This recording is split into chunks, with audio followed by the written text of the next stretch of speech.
Hi fam! Welcome to Vlogmas Day 3.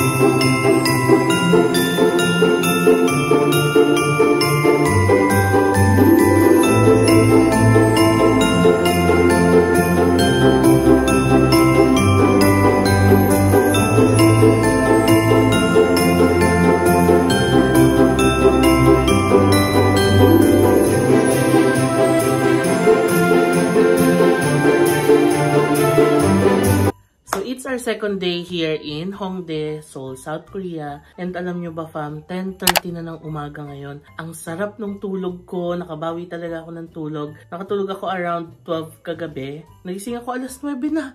And tignan nyo, 10:30 na ng umaga. Paano ang sarap ng kama. Hinihila talaga ako ng kama kasi ang init ng kama tapos yung ondol heating. Uminit na rin kagabi. Kaya napaka-warm nung feeling. Ang sarap matulog. Kahit na super lamig sa labas. Ang warm naman dito sa loob. Kaya ang sarap. Perfect. I really love the Airbnb na nakuha natin dito sa Hongdae. So, sobrang okay talaga. Anyway, ang itinerary natin for today, at the top of my mind, tatlo ang gusto kong puntahan. Number 1 is the Dongmyo Flea Market. Ito yung bargain market dito sa Seoul. Number 2, Insadong area. One of the sikat na mga areas din dito sa Seoul. They have trendy boutiques, cafes, restaurants. Isang buong street yon, pupuntahan natin. And pangatlo is the Iksondong area. Iksondong ay malapit lang din sa Insadong. Doon sila banda sa Anguk Station. If you remember, nung nag-Buksunhanak Village tayo, sumakay tayo ng Anguk Station ng MRT, diba? So, doon tayo pupunta mamaya. Pero unahin muna natin yung Dongmyo Flea Market kasi maganda daw doon sa Insadong in Iksondong area ng mga 2 PM onwards kasi parang kinuklose yata nila yung road para sa mga tourists na pumupunta doon or sa mga locals din, di ba? So, that's our itinerary for today. Nakatulog tayo ng masarap kagabi, kaya we have so much energy for today. Aalis na tayo, nakapag-ayos na ako, ayan. Naka-turtleneck si Mayor. This top is from Uniqlo. Tapos naka-heat tech ako na nabili natin sa GU. Tapos pads ko is from dito, yung nabili natin sa M Playground. So, tingnan natin itong ang ating pangmalakasang coat from GU na white or cream. So, ito ang outfitan natin for today. Ano tayo ngayon? Earth tone colors or neutral colors. Brown, cream, tas my pants is brown. So, that's our outfit. Let's go, labas na tayo. And we're out. Nakalimutan ko pala suotin yung kwintas ko. Ngayon ko lang sinuot. Alam nyo ba, negative 2 degrees pala ang temperature ngayon. Umaga. Lamig. Ay, ang ganda dito. Pakita ko sa inyo. Ayan o. This is our neighborhood here in Seoul, South Korea. Or here in Hongdae, rather. Ang ganda, no? Ang ganda dito. So, lakad muna ako saglit dito. Total, wala naman tayo nahabol na oras. I just want to appreciate this park. Kasi ang sarap paglakad sa umaga. Although, hindi na umaga. Magtatanghali na. Ito, ubos na yung mga dahon dito. Oh. Winter, puno na. Yun, may mga autumn colors pa doon sa dulo. Daan muna tayo dito sa Nice to See You. Pili tayo ng sandwich. Nandito na ulit ako sa labas nung pinaka Hongdae na main road. Ano ba tawag dito sa road na to? Hindi ko alam, no? Gusto kong dumaan ng Daiso. Ayan. Kasi gusto kong bumili ng heat-tech na pants. Nakita ko sa post ni Miss Anagon. Nakabili sila ng mga heat-tech sa Daiso. So, tignan natin. Ito yung mga choices natin. Parang gusto ko to. May ham, may cheese, may egg, tapos may gulay. Sige, ito na lang. Pwede tayo ng coffee. Yung coffee pouch. Where is it? Kasi parang gusto ko ng mainit na kape. Cute naman ito. Nakaganitong pack. Parang gusto ko itry ito. For a change. Yan na fam. 8,100. Okay, it's time to eat. Sandwich. Tapos, bumili ako ng hotdogs. Ininit ko na rin. Nashock ako sa nagtitinda. Ang ganda ni ate. Parang, alam mo yung, parang artista sa k-drama. Ganun. Pwede rin yata initin tong sandwich. Initin ko lang din. Wait. Yan na, mainit na. As I was saying kanina, grabe nagtitinda. Kala mo si Song Ye Kyo, ang ganda. Let's eat.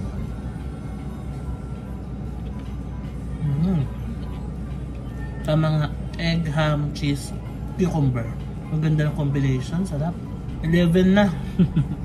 Sausage. Sa labas ang daming dumadaan mga Korean guy. Alam mo yung mga naka-military na ano. Ang lakas ang dating ng mga ganun. Pag mga naka-ganong uniform. Kasi naalala ko si Jin eh. Lapit na lumabas si Jin sa June yata. Balik tayo dito. Ay, ang sarap na ito. Buti na lang we tried.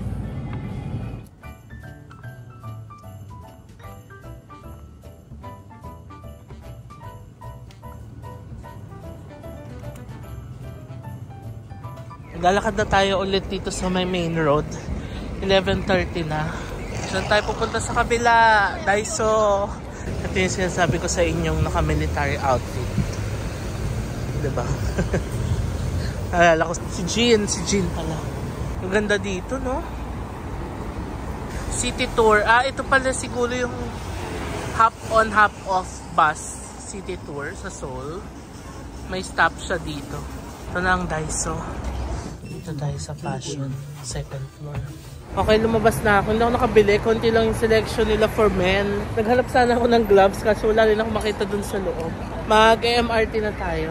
Let's go. Ito na, pababa na tayo ng station. Ngayon, saan track kaya tayo? Oh, ito pala yung pinaka-guide. So, hindi, ito lang pala. Parang Japan din, no? So, Hongik University ito, Ujiro. Dito tayo kahapon. So, tama lang pala na dapat dito tayo sumakay. Pero dito kasi tayo sumakay sa kabila. So, ito lang yung titignan nyo para mas mabilis yung maintindihan. So, ngayon, Hongik University tayo to Sindang. Tapos, na-transfer tayo ng Brown Line to Dongmyeong. Ito na yung station sa Hongik University. Si Rain, no? Punuan pa din, no? Or baka dahil marami talagang sumasakay sa Green Line. Kababa na tayo dito sa Sindang Station. Kasunod lang pala siya nung Dongdaemun DDP na station. Line number 6. Ayan na, transfer.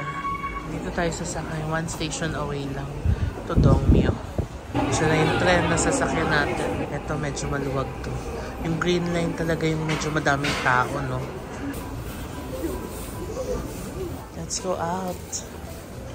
Seoul Metro. Exit 3 tayo kasi dun yung papunta sa flea market. Paakyat na tayo dito sa ground level. And nandito na tayo sa Dongmyeong Flea Market. Nakikita ko na ang daming tindahan. Bumungad sa akin tindahan ng mga gloves. Gusto ko na bumili ng gloves kasi ang dami. Bili tayo. Sinuot ko na rin yung beanie ko kasi hindi ko na kaya. Sobrang lamig talaga. Negative 2 pa rin ngayon. Ito yung nakita kong tindahan ng mga gloves. Bili tayo ng gloves dito. Parang around 5,000 won. Kabili na akong gloves for 5,000 yen. I won? Ano ba? Yan ako lang yan. Sorry fam. 5,000 won. Sinuot ko na yung gloves, di na kaya. Kaya mahal siya kasi may pampindot siya. Para hindi tayo mahirapan, diba? Sa phone kasi nagpa-vlog tayo. Okay, diretso na tayo. Ay, ang sarap ng feeling ng may gloves. Grabe. Ang laking ginhawa. So, itong flea market pala na to is not just bargain market. Mga vintage stuff din ang binibenta dito. Ang ganda, oh. Ito, mga winter stuff. 20,000 won lang to. Mura, less than 1,000 pesos. Ito mas pinamura pa. 15,000 lang. Tingin tayo dito. May camera, oh. Tapos watches. Ang sarap dito nang may araw. Pag nawala yung araw, sobrang lamig eh. Mga shoes, mga protective gears din. Ang lamig. Ito mga North Face, oh. Colombia. May mga books din dito. Pero mga naka-hanggul. Dami mga ganito dito, mga kawali. Kaso hirap naman mag-uwi nito. Isipin mo mag-uwi ka ng blender. Ito watches, camera. Ito mga jackets sa kabila. And shoes. Bagong bukas pa to. Yan, hahanap ka lang talaga. Sarap naman ang kinakain nila, mainit na sabaw. Wow, watch.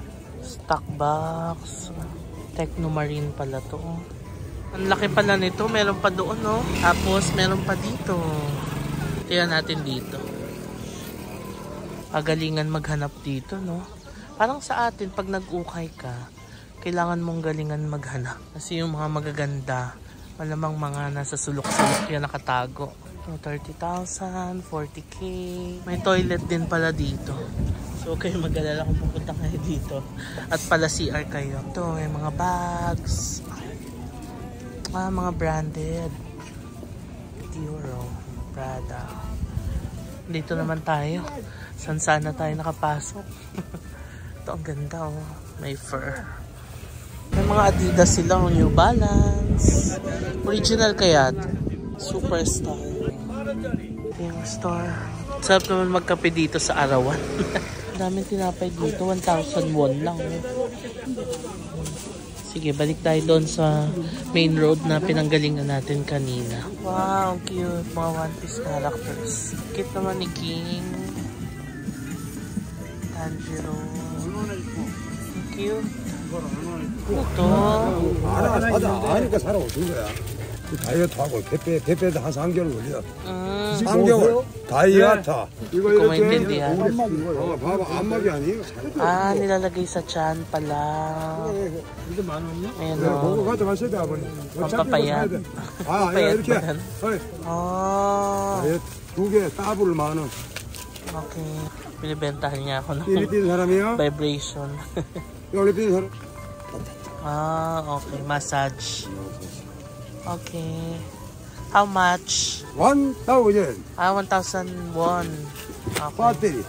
Battery. 여기. Okay. 여기. Pwede daw kahit saan tinuturo sa katawan. 2개, 세트. Seto. 한 세트? 1,000. Okay. Dito naman tayo sa kabila. May nagtitinda ng odeng dito. Bili nga tayo. Parang ang sarap, oh. Ayan, oh. May crab din. Wow. Bili tayo. Hot. Okay.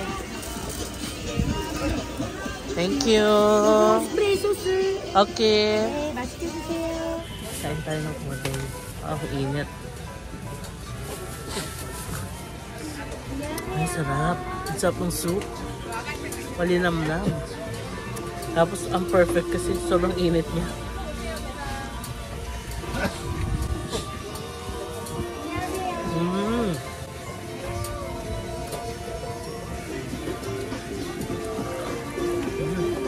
Sarap.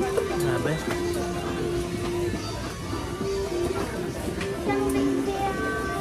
Wow! Sarap ng odeng. Ngayon lang ulit tayo nakakain nun, no? Ever since na dumating tayo yesterday. Sarap! Kakain pa tayo sa sumunod na araw. Tsaka tokboki gusto ko din. Camera ulit, oh. Vintage camera. Ano to? Parang pancake. Vegetable. Pancake. Hay glasses. Daming camera, ah. Ito mga cords. Saan tayo nakarating? Parang may bridge na dito. Sarado yung daan. Okay, I guess we've reached the end. Balik na tayo. Ito, ano to? Food supplements. Aronia extract. Dito tayo daan pabalik. Isang diretso lang naman doon. Ano to? Nuts? Nuts ba yun? Yung mga vintage, may mga nakalagay minsan na bawal mag-video. Yan, books. Ito na ang lalakarin natin. Kaming tao, no? Ito ata yung sikye, no? Try natin. Saan kaya dito sa dalawa? Ito yata. Yan, tinuro ko lang. Tabi ko yun. Sikye.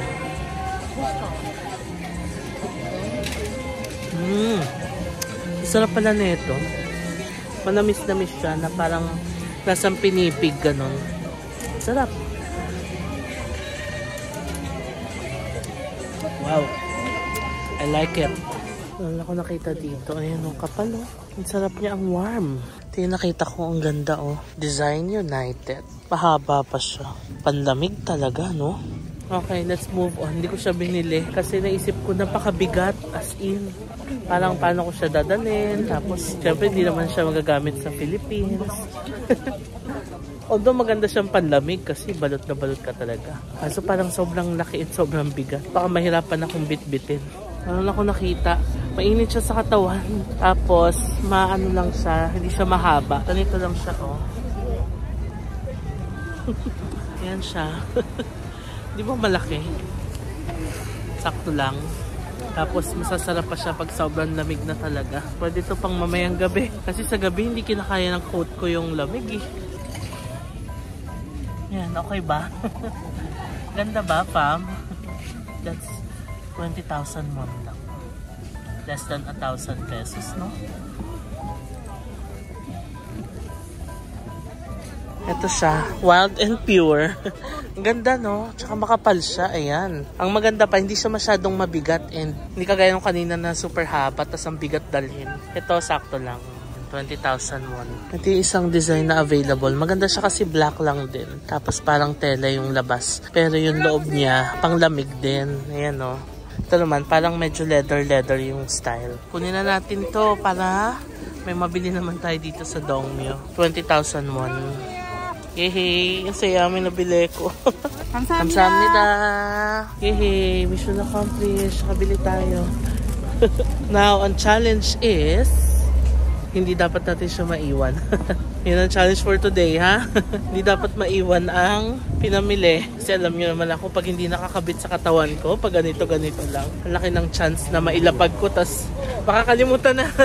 Anyway, that's it for our Dongmyo Flea Market experience. Nakita nyo naman ang daming tindang mga vintage jackets. Ngayon kasi winter, so ang dami nilang tindang mga padded jackets, puffer jackets, coat, and marami pang iba, no? So punta kayo dito kung gusto niyo yung ganitong local experience kasi tignan nyo, puro local yung mga kasabay natin na namili. Maganda yung experience na one of the things to do in Seoul is punta kayo sa Dongmyo Flea Market. It's currently 1:45 ng hapon ngayon and pupunta na tayo sa Insadong. Since napakalapit na pala dito ng Insadong, naisip ko mag-taxi na lang tayo to save time. Tatawid tayo sa kabila kasi ang Insadong papunta doon.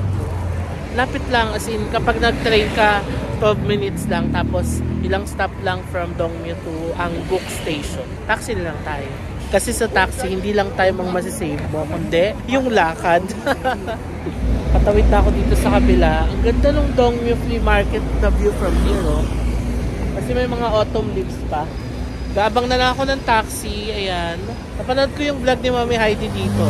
Kasi kakagaling lang niya dito. Sabi niya, mas mura daw yung mga taxi na may kulay, yung mga orange, gano'n. So yun yung tinatry kong parahin, yung mga ganyan, no? Pero may sakay. Better luck next time.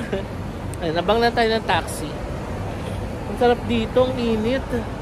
Pag nawala ka sa sikat ng araw, yun na, ang lamig na naman. May bus pa na dumadaan dito. Weather update pala. 2 degrees na since alas 2 na ng hapon. Pero yung 2 degrees, ang lamig pa din, no? Medyo naglakad ako ng konti kasi bus stop pa din yung tinayuan ko. I remember nung nakaraan na sumakay tayong taxi. Sabi ng taxi driver, bawal daw sumakay sa bus stop kasi nga bus stop nga siya, diba? Hindi siya taxi stop. Kaya umusog lang ako dito ng konti. Dito na tayo mag-abang. Close to the sun.